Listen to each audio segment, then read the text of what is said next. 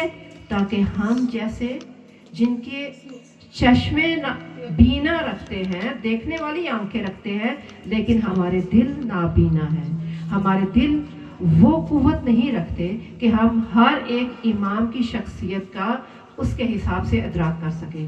تو پروردگار عالم نے ہر ایک امام کو ایک خاص کوالٹی دی جو کہ انہیں دوسرے امام سے ممتاز کرتی تھی، ڈیفرنٹ شو کرتی تھی، تاکہ ہمیں پتہ چل سکے کہ جو ہمارے دور کا امام ہے اس کے اندر کون سی کوالٹی ہے، اور وہ اس کی کون سی ایسی صفت ہے جو ہمارے لیے یادگار بن جائے، اور ہم جیسے لوگ جو ہیں وہ اس صفت کا حوالہ دے کر، اس صفت کا واسطہ دے کر اپنے پروردگار سے دعا کریں.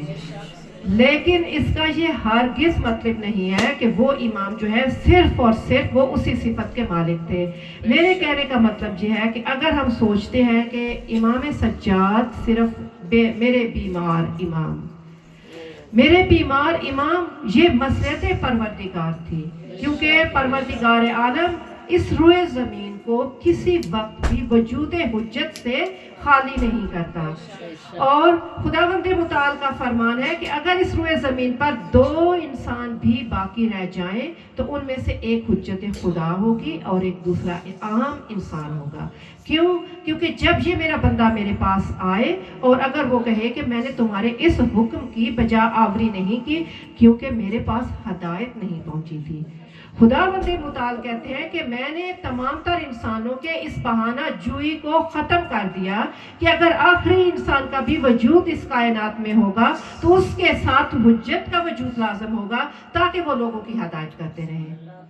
اور امام سجاد علیہ السلام کو جو عصر عاشور میں بیماری کا غلبہ ہو گیا، وہ پروردگار عالم کی طرف سے مصلحت تھی، کیونکہ وہ اپنی حجت خدا کو بچانا چاہتے تھے۔ اور امام سجاد کی یہ بیماری کو ہم ان کی پوری زندگی پر محیط نہیں کر سکتے، کیونکہ تمام تر آئمہ جو میں نے پہلے ذکر کیا کہ ایک دوسرے کا پرتو ہے، اور امام سجاد علیہ السلام تمام تر آئمہ میں سے سب سے زیادہ شبیہ ہے امام علی علیہ السلام کی۔ کس لحاظ سے؟ علم کے لحاظ سے، عبادت کے لحاظ سے، سخاوت کے لحاظ سے، حلم کے لحاظ سے، اور لوگوں کے ساتھ ارتباط اور ان کے رابطے کے لحاظ سے امام سجاد تمام تر آئمہ میں سے امام علی علیہ السلام کی شبیہ بنتے ہیں۔ اور تمام تر جو علماء حقہ ہیں، صلی اللہ محمد وآل محمد وعجل فرجہ۔ جب بھی کمپیریٹیو اسٹڈی کرتے ہیں تو سب سے زیادہ شخصیات جو ایک دوسرے کا پرتو ہیں ان میں سے امام سجاد اور امام علی علیہ السلام ہیں۔ تو اگر ہم امام علی کی شجاعت کو یاد کرتے ہیں تو ہرگز امام سجاد علیہ السلام کی شجاعت کو نہیں بھولنا چاہیے، کیونکہ جہاں جیسی ضرورت تھی وہاں ویسی شجاعت تھی۔ امام علی علیہ السلام کی شجاعت اگر تھی خیبر کے میدان میں، امام سجاد کی شجاعت کوفہ اور شام کے دربار میں، یزید کے دربار میں، وہ ایک ایسی شجاعت جہاں تمام تر انبیاء و اوصیاء اپنا رخ پھیر لیتے ہیں، ایسی شجاعت کا مظاہرہ کیا ہے علی ابن الحسین نے۔ صرف یہ گوش گزار کرنا چاہتی ہوں کہ خدا را اب ہمارا جو وقت جا رہا ہے ظہور کے بہت ہی قریب کا وقت ہے، ہمیں چاہیے کہ ہم اپنے مطالعہ کو زیادہ سے زیادہ وسیع کریں، اپنے آپ کو بالکل اس حد تک محدود نہ رکھیں کہ جو ہم نے بچپن سے سنا تھا، ہمیں چاہیے کہ ہم خود تلاش کریں۔ ہمارے امام ہمارے لیے اگر مشعل راہ ہے، اگر ہمارے لیے اسوہ حسنہ ہے، اگر ہمارے لیے رول ماڈل ہے، تو ہم کیوں نہیں ان کی شخصیات کا مطالعہ کرتے؟ کیونکہ کسی بھی انسان کو رول ماڈل بنانے کے لیے ہم چاہتے ہیں کہ اس کو مکمل طور پہ جانیں، اس کی شخصیت کیسی ہے، اور جب تک ہم اس کو جانتے نہیں ہیں ہم اس کو رول ماڈل نہیں بنا سکتے۔ تو امام سجاد علیہ السلام کو کیا میں صرف اپنی دعاؤں میں کسی بیمار کی شفا کے لیے واسطے کے طور پر استعمال کروں گی، یا میرے وہ امام جنہوں نے 34 ایئرز کربلا کے واقعہ کے بعد صرف 7 شیعہ بچے تھے، صرف 7 شیعہ بچے تھے، اور میرے وہ امام جو 34 ایئر ہاؤس اریسٹ رہے، اور جب اس دنیا سے گئے تو کتنے شیعہ تھے؟ 95,000 شیعہ۔ تو کیا یہ ایک بیمار کام کر سکتا تھا؟ کیا مجھے اپنے امام کی علم اور فقاہت کو میں نہیں جانتی؟ ہر ایک امام کی ڈیوٹی ان کے دور کے حساب سے تھی۔ امام سجاد اگر ہاؤس اریسٹ تھے لیکن امامت کے منصب پر فائز تھے، اور امامت کا جو منصب ہے اس کی ڈیوٹی کسی وقت بھی کم نہیں ہوتی، اس کی ڈیوٹی وہی رہتی ہے جو کہ ایک امام اپنے حکومت ظاہری پہ فائز ہو، یا ایک امام اپنی حکومت جو ہے وہ گھر کے اندر رہ کے کرے۔ کیونکہ اصل میں سب سے بڑا مسئلہ ہوا ہی کیا کہ لوگوں نے دین اور سیاست کو جدا کر دیا، اور جب بھی دین سیاست سے جدا ہو جاتا ہے تو وہ صرف اور صرف کیا رہ جاتا ہے؟ طاغوت رہ جاتا ہے، استکبار رہ جاتا ہے، جس کو ہم آج ملاحظہ کر رہے ہیں۔ اور اصل میں مسئلہ وہاں سے ہی شروع ہوا جب ہم نے دین کو، ہمارے کچھ بھائیوں نے دین کو سیاست سے جدا کر دیا۔ انہوں نے سمجھا کہ صرف اور صرف امام جو ہے ان کا مقصد کیا ہے کہ وہ دین کو پھیلانے کے لیے آئے ہیں، دین کی تبلیغ کے لیے آئے ہیں۔ لیکن امام دین کی تبلیغ، کیونکہ اسلام اگر ہم کہتے ہیں is a complete code of life, تو کمپلیٹ کوڈ آف لائف کیسے ہو سکتا ہے اگر اس میں وہ ہمیں حکومت یا سیاست کے بارے میں نہ بتایا جائے؟ کیونکہ امام حسین علیہ السلام نے جو قیام کیا تھا وہ اقتدار کے لیے نہیں کیا تھا، اقدار، ویلیوز کے لیے کیا تھا۔ بے شک بے شک. دین میں جب بدعت ایجاد ہونے لگ گئی تھی تو امام نے قیام کیا تھا، کیونکہ دین مذہب اسلام اس قدر خوبصورت مذہب ہے کہ وہ انسان کی تمام تر زندگی کے قواعد و ضوابط سے بھرا پڑا ہے. اور امام سجاد علیہ السلام نے کیا کیا کہ گھر میں بند رہ کر بھی شریعت، احکام، ہر ایک چیز کی تبلیغ کی. کس طرح سے؟ اپنی کتابوں کی شکل میں، صحیفہ سجادیہ کی شکل میں، بے شک. اس کے پاس رسالۃ الحقوق کی شکل میں. جو مناجات امام سجاد علیہ السلام ہیں، جب بھی ان کو پڑھیں، کیوں امام کو کیا ضرورت تھی کہ وہ تو صرف اگر اپنے خدا سے ارتباط میں رہتے تو انہیں کیا ضرورت تھی ہمیں بتانے کے لیے کہ بچوں کے لیے یہ دعا پڑھیں، آپ قرض میں ڈوبے ہیں آپ یہ دعا پڑھیں، آپ گناہوں میں ڈوبے ہیں آپ یہ دعا پڑھیں. کیا تھا؟ امام ایک بلیف سسٹم کو سمجھا رہے تھے کہ جب بھی تم سمجھو کہ تمہارے اندر کوئی بھی خرابی پیدا ہو گئی ہے، اور خرابی کب پیدا ہوتی ہے؟ جب ہم اپنے عقیدے سے دور ہو جاتے ہیں. جب ہم اپنے عقیدے پر قائم رہیں تو ہمارا عقیدہ ہمیں بالکل صراط مستقیم پر چلنے کی جو ہے وہ تعلیم دیتا ہے. اور اگر ہم اپنے عقیدے سے منحرف ہو جائیں تو پھر کیا ہوتا ہے؟ ہمارے اندر خرابیاں پیدا ہونا شروع ہو جاتی ہیں. تو امام کس طرح سے گفتگو کرتے ہیں اپنے پروردگار سے وہ بتایا گیا کہ خدا کی توحید کو بیان کرتے ہیں، رسول اکرم کی رسالت کو بیان کرتے ہیں، محمد و آل محمد کی کرامت کو بیان کرتے ہیں. اور پھر کیا کہتے ہیں کہ اے میرے پروردگار مجھے اس طرح سے میرا یہ مسئلہ ہے، میری مدد فرما. امام کا ایک بہت ہی مشہور لقب جو ہم سب لوگوں کے اللہ اکبر، یا رسول اللہ، یا علی، اللہم صلی علی محمد و آل محمد وعجل فرجہم. یعنی کہ امام نے ہاؤس اریسٹ رہ کر بھی ہمیں تمام تر زندگی گزارنے کے اصول بتا دیے. اگر رسالۃ الحقوق پہ نگاہ کریں تو انسان حیران رہ جاتا ہے کہ میں آج تک کہاں زندگی بسر کرتا رہا. میرے معاشرے میں جو خرابیاں جنم لے چکی ہیں وہ کس وجہ سے جنم لے چکی ہیں؟ کیونکہ میں تو اصل عشری ہوں، میں تو 12 کے ماننے والا ہوں. تو پھر میں نے وہ رسالۃ الحقوق جو مجھے ایک بنیادی زندگی کو گزارنے کا طریقہ بتاتا ہے اس کا میں نے کیوں نہیں مطالعہ کیا کہ اس میں کیا بیان کیا گیا ہے کہ میرے والدین کے ساتھ میرے والدین کے کیا حقوق ہیں. وہ کہتے ہیں حقوق و تکلیف، حقوق کیا ہے اور تکلیف کیا ہے. اس رسالۃ الحقوق میں ہر چیز بیان کی گئی ہے. حقوق وہ ہیں جو آپ میرا جو اسے کیا کہتے ہیں حقوق ہے وہ آپ نے پہچاننا ہے، اور میری تکلیف کیا ہے جو آپ کا حقوق ہے وہ میں نے پہچاننا ہے، میں نے وہ سارا انجام دینا ہے. تو تب جا کر حقوق و تکلیف جو ہے اس کو ہم سمجھ پاتے ہیں، جس میں حتیٰ کہ انسان کے اپنے جسم کے کیا حقوق ہیں اس پر یہ بھی بیان کیا گیا. اور ہم اس قدر ان کے ماننے والے اس قدر غافل ہو چکے ہیں. یہ آپ ڈونٹ تھنک لائک دیٹ کہ میں کسی کو اٹیک نہیں کر رہی ہوں، میں بات کریں کیونکہ ہم ایک کمیونٹی کے رہنے والے ہیں، اور ہم سب کے مد نظر صرف اور صرف یہی ہے ہمارے بچے نہ خراب ہو جائیں. ہمارے بچے آج کل کا جو دور ہے، کیونکہ ہمارے بچوں کی تربیت میڈیا کر رہا ہے. آج کل کے دور کی سب سے بڑی ٹریجڈی یہ ہے کہ ہم مائیں سمجھتی ہیں کہ ہم نے بچوں کو موبائل فون یا ٹیبلٹ دے دی ہے تو دیٹس اٹ، اس کے علاوہ اس کی تربیت کی ضرورت نہیں ہے. جبکہ ہم وہ لوگ ہیں جو ان اماموں کے ماننے والے ہیں جنہوں نے رسالۃ الحقوق میں ایک ایک چیز کو ایک ایک حق کو بتا دیا کہ ایک ماں کے کیا حقوق ہیں، ایک باپ کے کیا حقوق ہیں، بچے کے کیا حقوق ہیں، بچے کے کیا فرائض ہیں کہ وہ انجام دے. اس کے بعد میرے بدن کے کیا حقوق ہیں، میرے ہمسایوں کے ساتھ میرے کیا حقوق ہیں، میری کمیونٹی کے ساتھ میرے کیا حقوق ہیں. ایک 51 رائٹس جو ہے وہ امام نے بتائے. اور آپ سب لوگ انگلش میں PDF ملتی ہے، آپ لوگ لیں اسے پڑھیں. کیوں نہیں ہماری زندگیاں سہل اور آسان ہوتی؟ ہماری زندگیوں کا سب سے بڑا پرابلم یہ ہے کہ ایکسپیکٹیشن لیول بہت زیادہ ہائی ہو چکا ہے. اور جب ہم کسی بھی چیز کی ایکسپیکٹیشن کو اتنا ہائی کرتے ہیں تو ہمیں یہ سوچنا چاہیے کہ میں نے کیا کیا ہے. اگر دوسرے انسان کی بھی تو میرے اوپر کوئی ایکسپیکٹیشن ہے نا.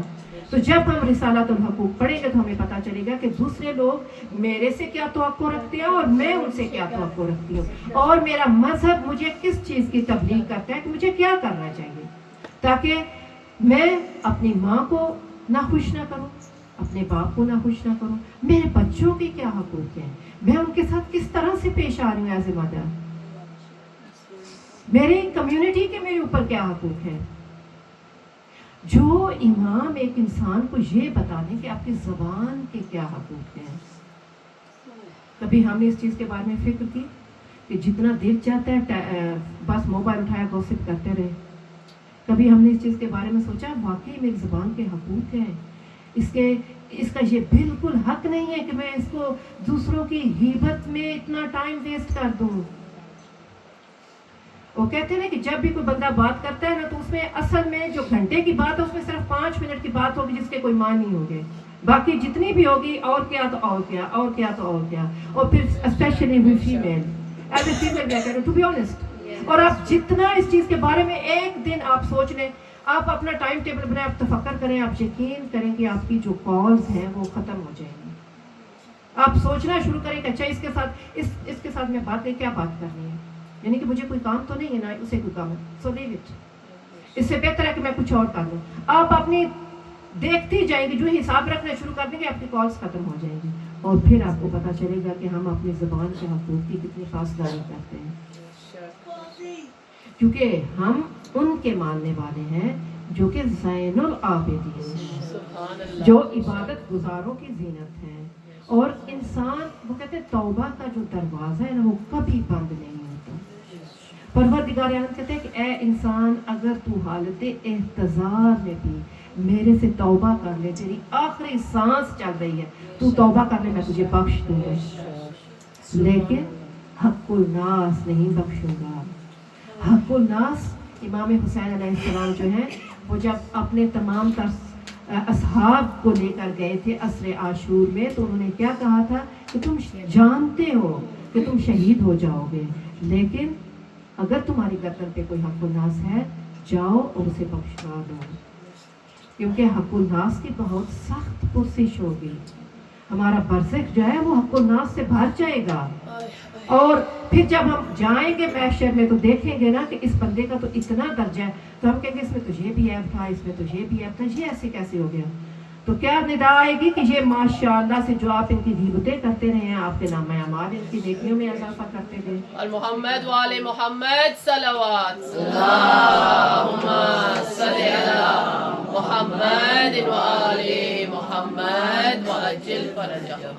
لبیک یا حسین, لبیک یا حسین, لبیک یا حسین, لبیک یا حسین, لبیک یا حسین, لبیک یا حسین. باواز بلند صلوات. اللہم صلی علی محمد وآل محمد. اور اس وقت آپ سوچیں گے کہ ہمارے دل پہ کتنا گراں گزرے گا کہ یہ زیارت تو میں نے کی تھی, اس کا ثواب اسے مل گیا, یہ حج تو میں نے کیا تھا, اس کا ثواب اسے مل گیا. تو خدا کہیں گے یہ جو تم اپنے موبائل فون پہ بیٹھ کے اس کے بارے میں باتیں کرتی رہی تھی نا, یہ بس اسی کا ثواب وہ لے گئی ہے. کیونکہ آج مجلس ہے اس امام کی جو کہ گھر میں بھی بند ہو کر تبلیغ کرتے رہے تھے, اور سب سے زیادہ جو تبلیغ ہے وہ اخلاق حسنہ کی ہے. مکارم الاخلاق امام نے ایک اسپیشل دعا لکھی ہے صحیفہ سجادیہ میں کہ تم لوگوں کے اخلاق کیسے ہونے چاہیے. اور ہر انسان سونے سے پہلے اپنا محاسبہ کرے. امام علی علیہ السلام کا فرمان ہے کہ اگر کسی بھی مومن کے 2 دن ایک جیسے گزر جائیں تو حیف ہے اس پر کہ آج کا دن بھی ایسا گزرا اور کل کا دن بھی سیم ہو گیا. تو پھر آپ کو یہ سوچنا چاہیے کہ کیا ایسی بات ہے کہ میرے جو دونوں دن ہیں ان میں کوئی فرق نہیں آیا. کیونکہ اگر ہم امام زین العابدین کو اس معنی میں لیتے ہیں کہ عبادت گزاروں کی زینت, تو وہ صرف اور صرف عبادت نماز اور روزہ تک محدود نہیں تھی. وہ عبادت نماز اور روزہ کے علاوہ لوگوں کے حقوق پر بھی تھی, امام کے ایثار پر بھی تھی, امام کی دوسروں کی مدد کرنے پر بھی تھی. پروردگار عالم کی طرف سے یہ لقب دیا گیا ہے امام سجاد علیہ السلام کو, کسی عام شخص کی طرف سے یہ لقب نہیں دیا گیا. اور تمام تر آئمہ میں کیا امام علی علیہ السلام کی عبادت کم تھی؟ تو پھر یہ لقب سید الساجدین کو کیوں دیا گیا؟ یعنی کہ خود رسول خدا سید المرسلین ہیں، جناب سیدہ سیدۃ النساء العالمین ہے، امام علی سید الاولیاء ہے، امام حسین سید الشہداء ہے، تو پھر کیا ایسی خاص فضیلت ہے جو آپ کو سید الساجدین زین العابدین کہا جاتا ہے؟ کوئی نہ کوئی وجہ تو ہوگی نا۔ محمد بلند تر صلوات اللهم صل على محمد وآل محمد وعجل فرجهم۔ مرحوم آیت اللہ شیخ عباس نقل کرتے ہیں، علی بن عیسیٰ اربلی جو ہیں صاحب کتاب کشف الغمہ، ان سے نقل کرتے ہیں کہ وہ کتاب میں لکھتے ہیں کہ ایک دفعہ ابلیس نے پروردگار عالم سے کہا کہ میں نے خلقت جہان اول سے دیکھا ہے، جب سے یہ دنیا بنی ہے، اور سید الساجدین تک کے انسانوں کو دیکھا ہے، کسی کو اس طرح سے عبادت گزار نہیں پایا جس طرح کے سید الساجدین کو عبادت گزار پایا۔ اے پروردگار عالم، تو مجھے ایک دفعہ اجازت دے تاکہ میں زمین پر جا کر ایک دفعہ سید الساجدین کی عبادت جو ہے اس میں مخل انداز ہو جاؤں، ان کو ان کی عبادت سے تھوڑا سا توجہ کو ہٹا دوں۔ پروردگار عالم نے شیطان کو کہا کہ میں تمہیں اس چیز کی اجازت نہیں دیتا۔ ابلیس تھا، پروردگار عالم کی بات جو ہے اس کو رد کرتے ہوئے زمین پہ آیا اور دیکھا کہ رات کا وقت ہے، سید الساجدین محراب عبادت میں تہجد کے لیے کھڑے ہیں۔ ابلیس آتا ہے ایک بہت ہی بڑے اژدہا کی شکل میں، اژدہا کے بہت بڑا خطرناک سانپ جس کی بڑی بڑی سرخ آنکھیں ہیں، اور وہ پھن نکال کے آیا، دیکھتا ہے سید الساجدین عبادت کر رہے ہیں، اس طرح سے محو عبادت ہے کہ جو ہی وہ سجدے میں جاتے ہیں تو وہ ان کے کان کے ساتھ آ کر وسپر کرتا ہے، یعنی کہ پتہ چلے کوئی چیز آئی ہے۔ امام سجاد بالکل بھی غور نہیں کرتے، تھوڑی دیر گزرتی ہے، بائیں طرف جاتا ہے، کان کے ساتھ پھر تھوڑی خر خر کرتا ہے کہ امام متوجہ ہوں گے، ان کی عبادت میں کوئی خلل نہیں پڑتا۔ پھر سوچتا ہے کہ کیا کروں، امام حالت قیام میں چلے گئے ہیں، کیا کروں کہ امام جو ہے وہ ان کی عبادت میں تھوڑا خلل پڑ جائے، امام اسی طرح عبادت میں مشغول ہے۔ دوبارہ جب سجدے میں جاتے ہیں، شیطان کو کیا سوچتی ہے کہ وہ سید الساجدین جو ہیں ان کے پاؤں کے انگوٹھے پہ جا کر دانت گاڑ دیتا ہے کہ اب تو امام جو ہیں وہ ضرور متوجہ ہوں گے، ان کی عبادت میں خلل پڑے گا۔ تو کیا کرتا ہے، جب وہ دانت گاڑ دیتا ہے، امام کی عبادت میں تھوڑا سا بھی فرق نہیں پڑتا، حتیٰ کہ ایک انسان کی فطرت ہے کہ جب اسے کوئی بھی چیز چبھتی ہے تو وہ بالکل بے خیالی میں اپنے ہاتھ کو یا پاؤں کو کھینچتا ہے، لیکن میں صدقے جاؤں سید الساجدین پہ کہ وہ جو ہی وہ اپنا ڈنگ مارتا ہے، امام اپنے پاؤں کو حرکت تک نہیں دیتے، اور جب امام اپنے پاؤں کو حرکت نہیں دیتے اور اٹھتے ہیں اور سلام پھیرتے ہیں تو ہاتف سے صدا آتی ہے، انت زین العابدین، آپ ہیں زین العابدین، آپ ہیں عبادت گزاروں کی زینت۔ اور شیطان حیران رہ جاتا ہے، امام وہ ہے کہ جنہیں کوئی چیز بھی ان کی عبادت سے دور نہیں کر سکتی۔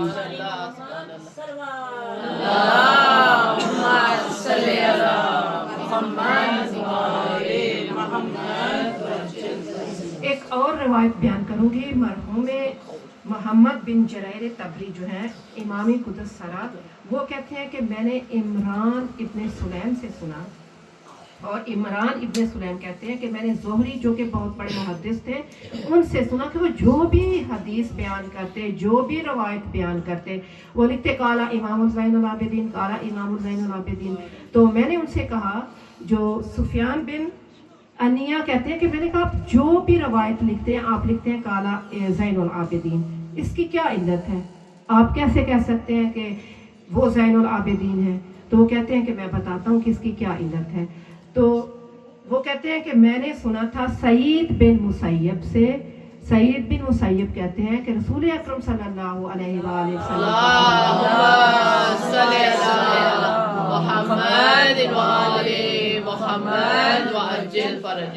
کہ جب روز محشر ہوگا اور تمام تر لوگ جو ہے وہ میدان محشر میں اکٹھے ہو جائیں گے،